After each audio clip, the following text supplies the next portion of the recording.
Hi students. So இன்னைக்கு வந்து பார்த்தீங்கன்னா 10th வந்து சயின்ஸ் எக்ஸாம் வந்து நடந்து முடிஞ்சிருச்சு. அதுக்கு முன்னாடி உங்களுக்கு 10th அஃபீஷியல் சயின்ஸோட ஆன்சர் கீ வந்து வேணும்னு நினச்சிங்கன்னா மறக்காமல் என்னோட டெலிகிராம் குரூப்லேயும் அண்ட் வாட்ஸ்அப் குரூப்லேயும் வந்து ஜாயின் பண்ணிக்கோங்க.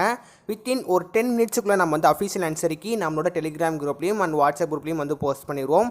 அதனால இன்னும் கூடியும் வந்து வீடியோ பார்த்துட்டு இருக்கீங்க அப்படின்னா மறக்காமல் இப்போயே ஜாயின் பண்ணிக்கோங்க. லிங்க் நான் வந்து கீழே நான் கொடுத்துருக்கேன்.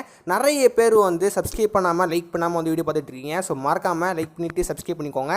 ஏன்னா நான் கூடி சீக்கிரம் வந்து பேப்பர் கரெக்ஷன் நியூஸ் நம்ம வந்து அப்லோட் வந்து பண்ண போகிறோம். முக்கியமாக 10th 11th 12th வந்து பேப்பர் கரெக்ஷன்லாம் வந்து எப்படி வந்து பண்ணுறாங்க, இந்த வாட்டி வந்து எப்படி ஆல் பாஸ் பண்ணுவாங்களா மாட்டாங்களா, கிரேஸ் மார்க் வந்து இருக்குமா இருக்காதா, எல்லாமே நம்ம டீட்டெயிலாக அதை பற்றியுமே நம்ம வந்து அப்லோட் வந்து பண்ணிகிட்டு இருக்கோம். உங்களுக்கு இந்த மாதிரி எல்லா இன்ஃபர்மேஷன் அப்டேட்ஸ் எல்லாமே தெரிஞ்சுக்கணும் அப்படின்னு நினச்சிங்கன்னா மறக்காமல் like button subscribe button press பண்ணிக்கோங்க. ஸோ ஃப்ரீயாக இருக்கிற பட்டன் மறக்காமல் ப்ரெஸ் பண்ணிக்கோங்க.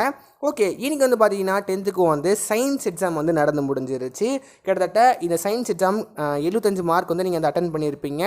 டோட்டலி வந்து 12 மார்க் வந்து ஒன் வேர்டு பேஸ் பண்ணி வந்து கேட்டிருப்பாங்க. ஸோ எல்லா கொஸ்டின்ஸும் வந்து ஓரளவு வந்து ஈஸியாக தான் வந்து இருந்திருக்கும். 12 ஒன் வேர்டில் ஒரு 2-3 வந்து இன்சிடென்ட் வந்து கேட்டிருந்தாங்க. மற்றபடி வந்து பார்த்தீங்கன்னா ஒன் வேர்டு நீங்கள் வந்து புக் பேக் படிச்சிருந்தாலே உங்களால் வந்து ஈஸியாகவே வந்து அட்டன் பண்ணியிருக்க முடியும். முக்கியமாக நிறைய பேர் வந்து என்ன கேட்பாங்க அப்படின்னா, அப்புறம் பாஸ் மார்க் வந்து எவ்வளோ, 75 மார்க்குக்கு நம்ம எவ்வளோ எடுத்தால் பாஸ் அப்படி சொல்லிட்டு வந்து நிறைய பேர் வந்து கேட்பீங்க.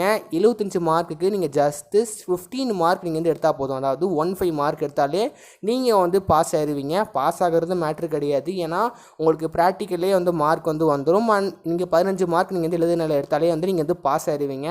பாஸ் ஆகிறது சயின்ஸ் வந்து ரொம்பவே வந்து ஈஸி தான். கொஸ்டின் பேப்பரை வந்து பொறுத்த வரைக்கும் நம்மளை புக் பேக் நீங்கள் வந்து படிச்சிருந்தா கூடியும் உங்களால் நல்ல மார்க் வந்து ஸ்கோர் பண்ணிக்க முடியும். மோஸ்ட்லி எல்லாமே வந்து புக் பேக்கு தான் வந்து கேட்டிருக்காங்க. ஓகே, ஒன்னோட கூட அட்டன் பண்ணியிருப்பீங்க. முக்கியமாக 2 மார்க்கு. ஸோ 2 மார்க்கை பொறுத்த வரைக்கும் நம்ம டோட்டலி வந்து 7 கொஸ்டின்ஸ் அட்டன் பண்ணுற மாதிரி வந்து இருக்கும். 7 கொஸ்டின் அட்டன் பண்ணுறது ஒன்றும் கிடையாது. ஆனால் கம்பல்சரி நம்ம வந்து கட்டாயமாக அட்டன் பண்ணுற மாதிரி இருக்கும். கம்பல்சரி வந்து சம்மு. ஸோ நீங்கள் சம்மை நீங்கள் வந்து நல்லா போட்டு பார்த்துருந்தீங்க, எல்லா சம்மும் வந்து நீங்கள் வந்து தரவாக இருந்துறீங்க அப்படின்னா நீங்கள் கண்டிப்பாக அந்த 22வது கொஸ்டின்ஸை நீங்கள் வந்து அட்டன் பண்ணியிருக்கலாம். நெக்ஸ்ட்டு வந்து 2 மார்க் வந்து மற்றபடி எல்லாமே வந்து புக் பேக் தான் கேட்டிருக்காங்க. நீங்கள் புக் பேக் படிச்சிருந்தாலே நீங்கள் வந்து நல்ல மார்க் வந்து எடுத்துக்கலாம். ஏன்னா 10th வந்து கொஞ்சம் அட்வான்ஸ் லெவலாக கேட்க மாட்டாங்க. ஏன்னா இப்போ தான் வந்து ஃபஸ்ட் டைமாக பப்ளிக் எக்ஸாம் வந்து எழுதுறதுனால உங்களுக்கு கொஸ்டின் வந்து கொஞ்சம் கஷ்டமாக கேட்காம ஓரளவு மாணவர்களை அட்டன் பண்ணுற மாதிரி தான் வந்து இந்த வாட்டி கொஸ்டின் பேப்பர் வந்து எடுத்திருக்காங்க. நெக்ஸ்ட்டு வந்து 4 மார்க்கை பொறுத்த வரைக்கும் டோட்டலி நம்ம வந்து ஒரு 7 கொஸ்டின்ஸ் அட்டன் பண்ணுற மாதிரி இருக்கும். இதுலேயுமே நம்ம கம்பல்சரி வந்து எக்ஸ்பெக்ட் பண்ணலாம். கம்பல்சரி வந்து 32வது கொஸ்டினாக வந்து கேட்டிருந்தாங்க. 32வது கொஸ்டின் வந்து கெமிஸ்ட்ரி பேஸ் பண்ணி தான் வந்து இருந்திருக்கும். அதனால் நீங்கள் நீங்கள் வந்து நல்லா படிச்சிருந்தீங்க, கெமிஸ்ட்ரி உங்களுக்கு நல்லா தெரியும் அப்படின்னா நீங்கள் நல்ல மார்க் வந்து எடுத்துருக்கலாம். மேபி கம்பல்சரியில் வந்து நிறைய கொஞ்சம் ட்விஸ்ட் வந்து வைக்கிறாங்க. நீங்கள் வந்து ஃபிசிக்ஸ் அண்ட் கெமிஸ்ட்ரி தரவாக நீங்கள் வந்து படிச்சுட்டு போயிருந்தாலே நல்ல மார்க் வந்து இந்த பேப்பரில் வந்து ஸ்கோர் பண்ணலாம். அவ்வளோ மீடியமாக ஈஸியாக தான் வந்து கேட்டிருக்காங்க. லாஸ்ட்டாக வந்து 7 மார்க்கை பொறுத்த வரைக்கும் டோட்டலி வந்து ஒரு 3 கொஸ்டின்ஸ் அட்டன் பண்ணுற மாதிரி இருக்கும். 21 மார்க்குக்கு 7 மார்க் எப்படி எழுதுனீங்க சொல்லிட்டு அதுவுமே தெரியல. நீங்கள் வந்து 7 மார்க் எப்படி எழுதுனீங்க சொல்லிட்டு அதுவுமே மென்ஷன் பண்ணுங்கள். ஓகே, சக்ஸஸ்ஃபுல்லி வந்து சயின்ஸ் எக்ஸாம் வந்து நடந்து முடிஞ்சிருச்சு.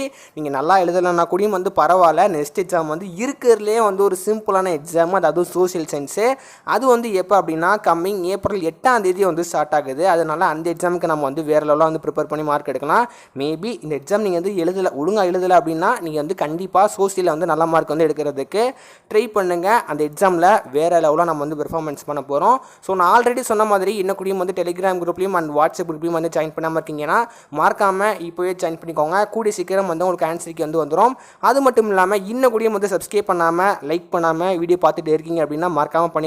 ஏன்னா 10th 11th 12th கூடிய சீக்கிரம் வந்து பேப்பர் வேல்யூவேஷன் நியூஸை நம்ம வந்து அப்லோட் வந்து பண்ண போகிறோம். அதனால் உங்களுக்கு கிரேஸ் மார்க் சம்மந்தப்பட்ட இன்ஃபர்மேஷன் எல்லாமே தெரிஞ்சுக்கணும்னா மறக்காமல் லைக் பட்டனும் சப்ஸ்கிரைப் பட்டனும் ப்ரெஸ் பண்ணிக்கோங்க.